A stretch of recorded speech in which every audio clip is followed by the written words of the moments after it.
In 1988, doctors gave Margaret Guedes the most heartbreaking news any parent can hear, that her 4-year-old son had a life-threatening disease and may not survive.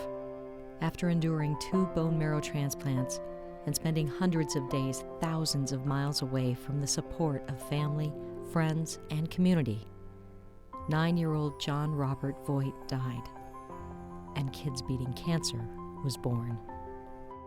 I was going to make sure that my voice was heard, and I was just a little mom at the time, but that I wanted the community to understand how important it was, and the hospitals to understand how important it was, that it's so destructive to the family unit to have to travel far away and leave everything behind that brings them comfort and security and safety, to make you feel that every day is going to be okay. Someone to hold you up when you're crying, someone to laugh with, and make today a normal day, that we're not going to think any bad thoughts and we're not going to have any pain. We're going to beat this. But it was a long journey to get here, 20 years. Along the way, the tireless passion and enthusiasm of Margaret Guedes has been an inspiration to those around her, volunteers and patients alike, including one very special aspiring artist. 16-year-old Michaela Barnes was introduced to art by a volunteer while she was in the hospital. This beautiful scarf is a result of her creative gift and is now a fundraising tool for Michaela's favorite charity. And they're selling the scarves and raising money for kids with cancer and stuff like that to help other families. And I also I'm using my paintings and I'm selling them online and stuff like that too. I opened up a little art store while I was in the hospital, and I raised over $300. How often do you get to meet somebody who's lost a 9-year-old child who has picked up the pieces and said, I'm going to go forward, I'm going to take care of my surviving children as a mom, I'm going to do things for the community, I'm going to do things for other families, and I'm going to do it, and I'm going to bring everybody with me to help make this happen. How often do you get to meet somebody like that?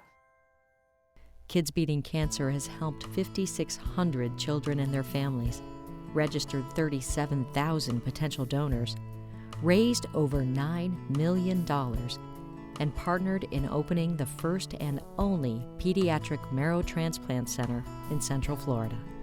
She's just incredible. I love what she's done, and it has resulted in this unit. And now we can look at families like her 20 years later and say, you can get your transplant here. You do not have to travel outside of Central Florida, and you'll get good care.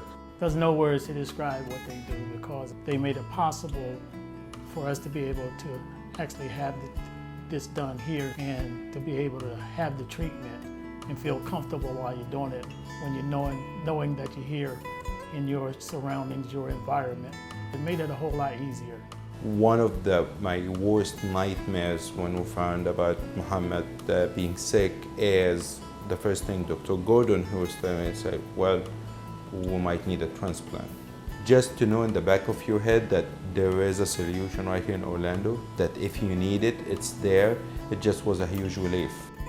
The Kids Beating Cancer Pediatric Transplant Center is an amazing milestone for everyone involved, but the journey isn't over for Margaret Guedes. She will continue to do it, and that's because she's doing it from her heart.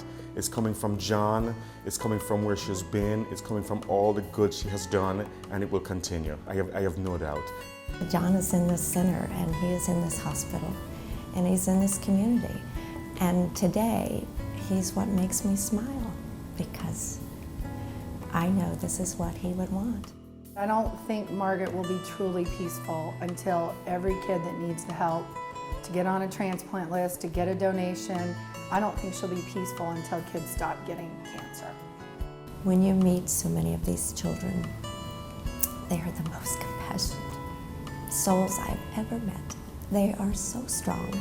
They are stronger than I can ever imagine being in a lifetime. And they face the battle so courageously that it's like, how can I be weak when I see how strong they are? How can I cry when I see how they take it on with such matter-of-factness. When you are inspired by a 5-year-old or a 6-year-old doing that, how can we do anything less?